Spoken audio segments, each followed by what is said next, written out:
नमस्कार दोस्तों, क्या कह रही है ज़िंदगी में। मैं ममता तिवारी आप सबसे फिर मुखातिब हूँ। वैसे यूँ तो ये लेख मैं लिख रही हूँ, लेकिन ये लेख नहीं है, ये एक रोज़मर्रा की ज़िंदगी की चर्चा है। और ये मैंने कहाँ से ली कि एक्चुअली मैंने देखा कि मेरे चारों तरफ रिश्ते बदलते जा रहे हैं और हम कुछ नहीं कर रहे हैं, हम बस चुपचाप तमाशा देख रहे हैं। चीज़ें हो रही हैं समाज में, रिश्तों में, फिर अचानक हमारे घरों में। मेट्रो सिटी का युवा वर्ग जो है हमारे शहर में भी आ गया है। बच्चों का रवैया, बुज़ुर्गों का असुरक्षा भाव और स्वार्थ में सब बदल रहा है। पर यह भी सच है कि कोई अगर उन बुज़ुर्गों का ध्यान नहीं रखेगा तो जाहिर सी बात है उन्हें थोड़ा स्वार्थी तो होना पड़ेगा। संस्कार संस्कृति की बातें ना करें समय के साथ तो ही अच्छा है, क्योंकि वो भी बदल गए हैं। पर दो जनरेशन के बीच फंसे हम लोग ना तो बहुत आधुनिक हैं, ना हम बहुत पुरातन पंथी हैं, अध कचरे संस्कारों में बंधे हैं। बुद्ध कहते हैं कि बीच का रास्ता चुनो, पर इस बार वैसा नहीं हो पा रहा। या तो आपको पूरा के पूरा पारंपरिक होना पड़ेगा या आपको पूरा के पूरा आधुनिक होना पड़ेगा। मैं इस बारे में मैंने अभी जी करदा करके एक सीरियल देखा है जिसके 8 एपिसोड हैं, जिसमें अश्लील दृश्यों की भरमार है। मैं आपको पहले ही बता दूं, पर कंटेंट उसका बहुत कुछ कह रहा है। बच्चों की स्वतंत्र लाइफस्टाइल में फंसे माँ बाप, और माँ बाप की पूर्णतः पारंपरिक या आधुनिक, ऐसा नहीं है। कई माँ बाप आजकल बहुत आधुनिक भी हैं, और उस आधुनिक लाइफस्टाइल में फंसे बच्चे। अब अश्लील भाषा का, अजीब से संबंधों की, इन सब की भरमार है उस सीरियल में। फिर मैं क्यों जिक्र कर रही हूँ आम लोगों से? दरअसल इस कड़वे सच को मैंने माँ बाप, बच्चों, बुज़ुर्गों तीनों के नज़रिए से देखा। तो कहानी शुरू होती है स्कूल के 7 दोस्तों से। मैं आप लोगों से भी कहूँगी कि आप लोग इसे ज़रूर देखें। कहानी शुरू होती है स्कूल के 7 दोस्तों से, जो ताउम्र तमाम उतार चढ़ावों के बाद भी अच्छे दोस्त बने रहते हैं। परिस्थितियाँ कैसे बनती बिगड़ती हैं, या एक छोटा सा अनजाने में हुआ हादसा कैसे ज़िंदगी बदल देता है। टीनेजर्स और युवा पीढ़ी ही नहीं, अधेड़ और बुजुर्ग सभी का जी करदा। बचपन में लगातार पिटाई खाता एक बच्चा जो लोअर मिडिल क्लास से है, पढ़ता है अच्छे अमीर बच्चों के साथ। शायद माता पिता साथ देते तो वो होनहार बच्चा कोई बहुत बड़े मुकाम पर होता, परंतु परिवार से छुटकारा पाने के लिए, पैसे कमाने के लिए जो नौकरी आई वो हाथ ले लेता और टीचर बन जाता है स्कूल में। पर घूमता अपने अमीर दोस्तों के साथ ही है। यूँ तो सभी दोस्त उसको प्यार करते हैं, पर उसके बौने व्यक्तित्व के कारण अक्सर उसे इग्नोर भी कर देते हैं। और सहते सहते अचानक एक दिन वो कड़वा सच उगल देता है और समाज सेवा के लिए निकल पड़ता है। दूसरा दोस्त है, वो बहुत रईस है, बहुत बड़ा रॉक स्टार है। जिस लड़की को वो प्यार करता है उससे कभी नहीं कह पाता कि वो उसमें अभिव्यक्ति की कमी है, और इसके कारण वो लड़की दूसरे दोस्त से शादी के लिए मजबूरी में हाँ कह देती है।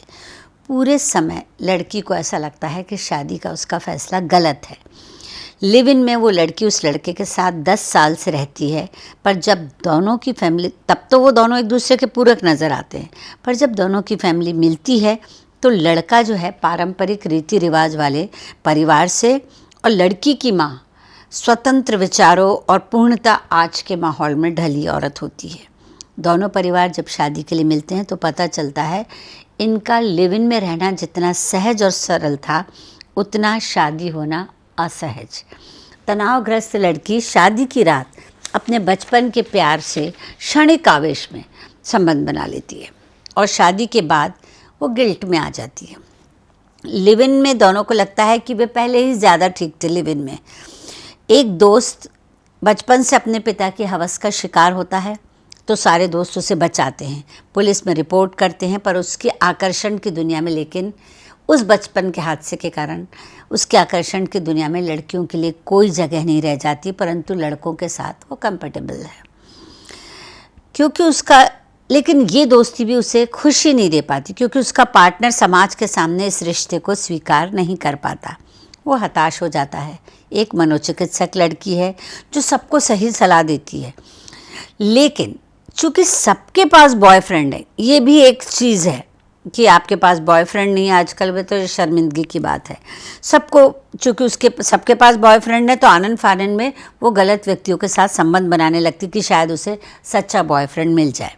और जब उसे सच्चा जीवन साथी मिलता है तो उसके दोस्त सोचते हैं कि ये वाला व्यक्ति भी वैसे ही होगा और उससे रिश्ता तोड़ने को कह देते हैं और वो तोड़ देती है और इस तरह से वो अकेली रह जाती है। फिर एक गुजराती कपल है जहाँ सब एक साथ मिलकर रहते हैं, लेकिन सोने के लिए उनके पास बाहर के कमरे का सोफ़ा है, संबंध बनाने के लिए बाथरूम या होटल का कमरा।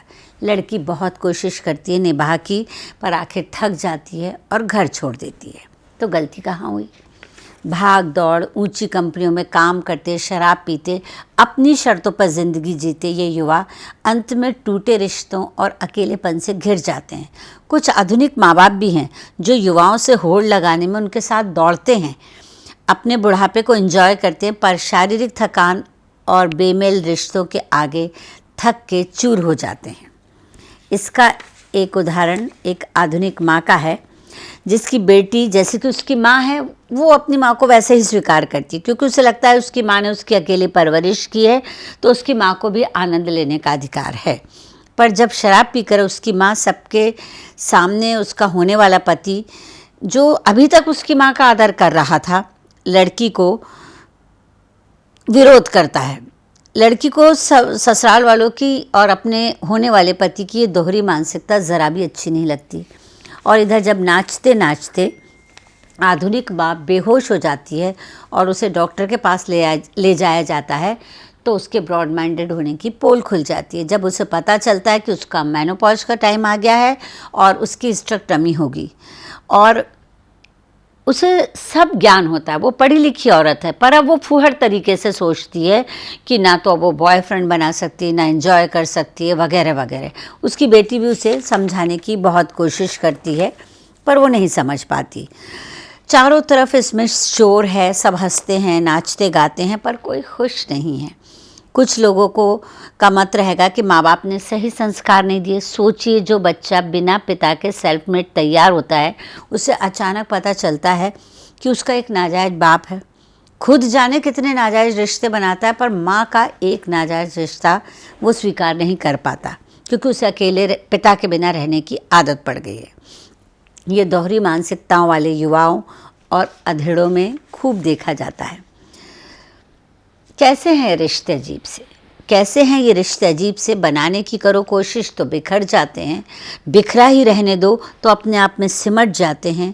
तो क्यों ना हम कछुए सदृश्य हो जाएं, खुशी आने पर खुश रहें, मुस्कुराएं, दुखों के बवंडर से जूझने के बजाय खोल में मुंह छुपाकर चुपचाप सो जाएं। हालात देखकर तो यही लगता है। तो क्या आज की पीढ़ी नहीं चाहती कि माँ बाप हों उनकी ज़िंदगी में? अगर हों तो चुपचाप उनकी गलतियों समेत उन्हें स्वीकारें, क्योंकि उनका सोचना है कि हम अपने पैरों पे खड़े हैं, खूब पैसा कमा रहे हैं, तो हमें कोई सलाहें ना दे। कुछ माँ बाप समझ नहीं पा रहे हैं कि साथ रहने की ज़िद में वो एक जोड़े की शादीशुदा ज़िंदगी में विघ्न डाल रहे हैं। खुद ही कह दें कि भाई तुम लोग आराम से दूसरी जगह पर रह सकते हो, अच्छे संबंध भी रहेंगे, पर घर से अलग होना अभी भी समाज में बहुत बड़ा हवा माना जाता है। यूँ तमाम बातें हैं जो एक साथ इस सीरियल में डाली गई हैं। कभी युवा, कभी बुजुर्ग हतप्रभ एक दूसरे को देखते हैं, पर किसी के पास कोई सॉल्यूशन नहीं है। शराब, सिगरेट, ड्रग्स, लिव इन, शादी से पहले शारीरिक संबंध, इसका एक्स उसके एक्स से मिल रहा है और सब बड़े कंफर्टेबल और कूल हैं। मैं खुद इस तरह की कश्मकश में हूँ। कभी सोचती हूँ कि उन्हें समझाऊँ, पर लगता है कि वे अपने आप को बहुत होशियार मानते हैं, वे मेरी क्यों सुनेंगे। तो बहुत सोच समझ के बाद, चूँकि मेरा हर आलेख एक सॉल्यूशन ओरिएंटेड आलेख होता है, तो यहाँ भी कुछ तो मैंने निष्कर्ष सोचा कि क्यों ना एक समय चाय के या खाने का एक साथ बैठने का निकालें। आप ये क्यों सोचते हैं कि हर बार वो ही गलत हैं? उन्हें भी तो मौका दीजिए, हिम्मत दीजिए कि वो बता सकें कि हम कहाँ गलत हैं। मसलन पापा, आपको ड्रिंक कम करनी पड़ेगी, आपको सेविंग बढ़ानी चाहिए। माँ, आप जजमेंटल होना छोड़ दें, आप कहोगी ज़रूर, पर पीठ पीछे जिसको जो सही लगता है वो वही करता है। बच्चे बाहर होते हैं तो आप संडे के दिन वीडियो कॉल करें और एटलीस्ट यहीं से शुरुआत करें कि क्या कह रही है ज़िंदगी।